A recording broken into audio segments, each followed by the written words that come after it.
देखिए, bar association का बड़ा क्लियर कट स्टैंड है। मैं स्टेट बार काउंसिल के मेंबर होने के नाते ये साफ कर देना चाहता हूँ कि क्योंकि जिला बिलासपुर बार एसोसिएशन का 9वां दिन आज भूख हड़ताल का है।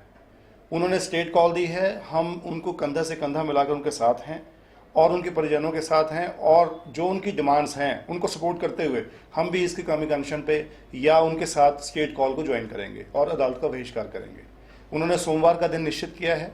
अगर सोमवार फाइनल होता है तो सोमवार होगा, अगर कोई और वार होगा तब भी हम उस दिन को उनके साथ काम का बहिष्कार करेंगे। इसमें ऐसा है कि जो राजेंद्र हांडा जी हैं वो शिमला में कोविड सेंटर में एडमिट हुए थे, और जब वो एडमिट हुए तो उनके जो परिजन हैं उनको उन्होंने बताया कि उनकी ऑक्सीजन लेवल जो है वो इम्प्रूव कर रहा है, और 2 बजे के तकरीबन उनकी आपस में बात हुई जिन्होंने कहा कि आपके फादर इम्प्रूव कर रहे हैं।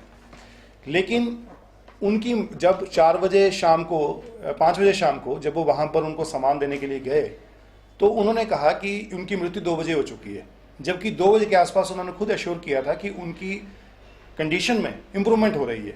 और जब उनको डेड बॉडी काफ़ी मशक्क़त के बाद हैंडओवर हुई तो उनके चेहरे के ऊपर एक निशान था, जिसकी जांच बहुत ही गंभीरता से की जानी चाहिए कि वो निशान चोट का निशान है तो कैसे आया, और कोविड सेंटर में वो चोट का निशान कैसे आया।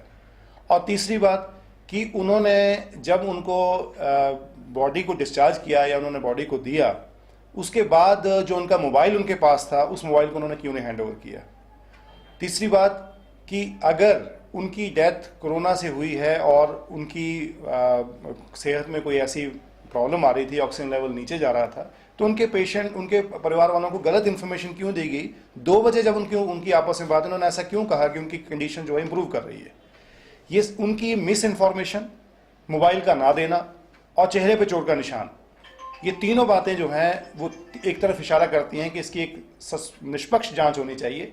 मैं ये नहीं कहता कि इसमें कोई अगर फॉल प्ले हुआ है तो उसकी इमीडिएट आप इंक्वायरी करिए। मैं भी और डिस्ट्रिक्ट बार एसोसिएशन बिलासपुर भी यही कहती है कि इसकी एक संपूर्ण और न्यायिक जांच होनी चाहिए, जिसका हम पूरा समर्थन करते हैं। उसके लिए मैं विपुल हांडा और जिला बार एसोसिएशन बिलासपुर के साथ हम खड़े हैं, और हम इस मांग को जिस भी फोरम में उठाना होगा हम उसको उठाएंगे और उनको बिल्कुल कंधे से कंधा मिला के साथ देंगे।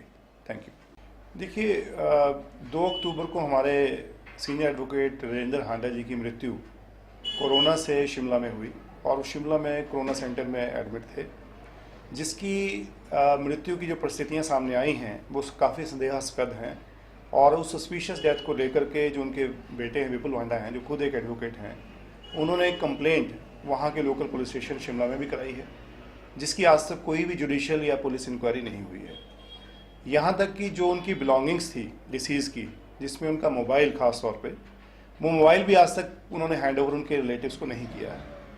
तो कोविड सेंटर में जब उनका मोबाइल उनके साथ था, उनका चार्जर उन मोबाइल का साथ में था, वो चार्जर और मोबाइल क्यों वापस नहीं किया गया, ये एक बहुत बड़ा प्रश्न है। और मैं तो ये कहूँगा कि सरकार की तरफ से जितने भी कोविड सेंटर इस्टेब्लिश किए गए हैं वहाँ पर गवर्नमेंट की तरफ से स्ट्रिक्ट गाइडलाइंस हैं कि वो जो कोविड पेशेंट्स हैं उनकी जो बिलोंगिंग्स हैं उनको कैसे रखेंगे, पेशेंट को कैसे रखेंगे, क्या उनका रखरखाव होगा, कैसे उनकी केयर करनी है। अगर इस तरह के हादसे एक वकील के साथ हो रहे हैं तो आम जनता के साथ कैसे बर्ताव होता होगा, इसका हम कल्पना कर सकते हैं।